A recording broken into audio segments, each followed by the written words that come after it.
abstain from unwholesome sinful actions, perform wholesome pious actions, and keep on purifying your mind. When an enlightened person teaches Dhamma, he teaches a universal Dhamma. He will never teach sectarian.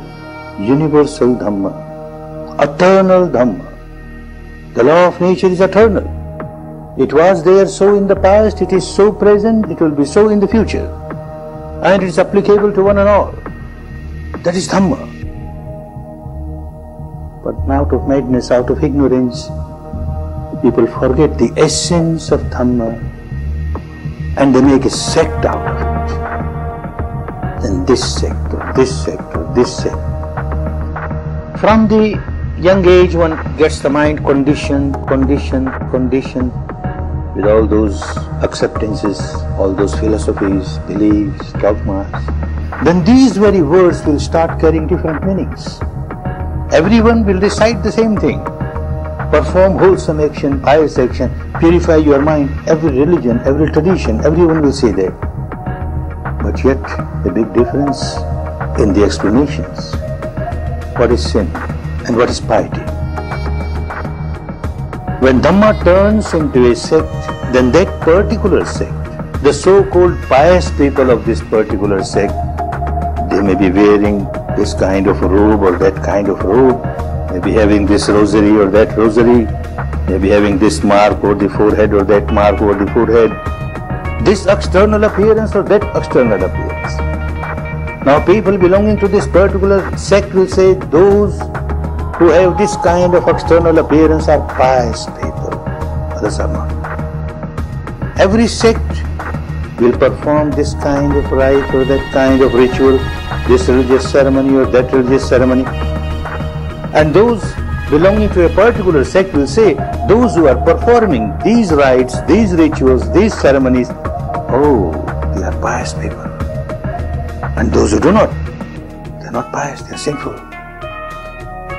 Another mad definition is given for sin and piety. One more definition is given, which is still more confusing. Such kind of definitions of sin and piety harm Dhamma. Dhamma is no more Dhamma. What is sin? What is unwholesome action? Any action that you perform, physical or vocal, and it harms and hurts other beings, it disturbs the peace and harmony of other beings, is a sinful action, is an unwholesome action. And what is a pious action? Every action, physical or vocal, which supports, helps other beings in living a peaceful, harmonious atmosphere, which does not disturb their peace, their harmony, which does not harm them, does not hurt them, is a pious action, wholesome action. This definition is universal.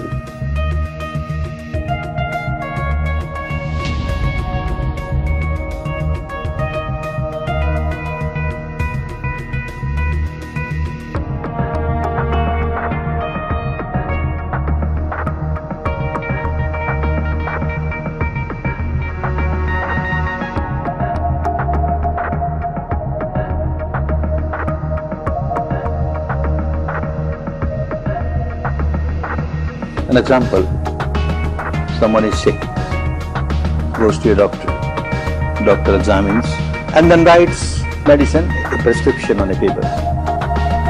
Very happy, comes back home, has great faith in the doctor.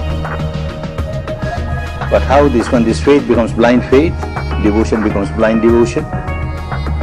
In his house, on the altar, he places a statue of the doctor, picture of the doctor, and offers sweet and fruits and flowers and incense, and then makes 108 rounds around it and bows down 3 times.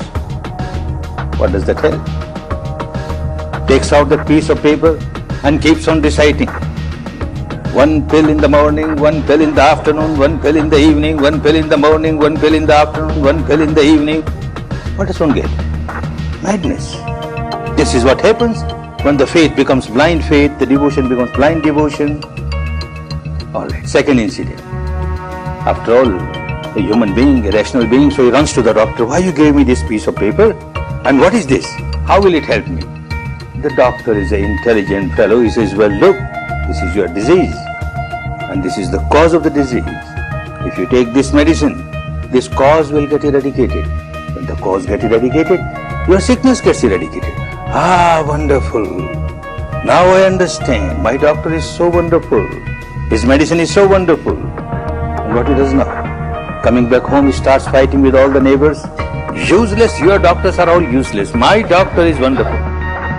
The medicine suggested by your doctors is useless. The medicine suggested by my doctor is wonderful. Keeps on fighting, doesn't take medicine. Keeps on fighting. Oh, this is what happens. Every wise person, a saintly person, an enlightened person, when he finds people miserable, suffering, then he gives this prescription of Dhamma. Nobody tries to practice. They start different sects, beliefs, dogmas, rites, rituals, and get involved in that, and nobody practices. No benefit.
Each individual has to experience the truth oneself to reach the final goal.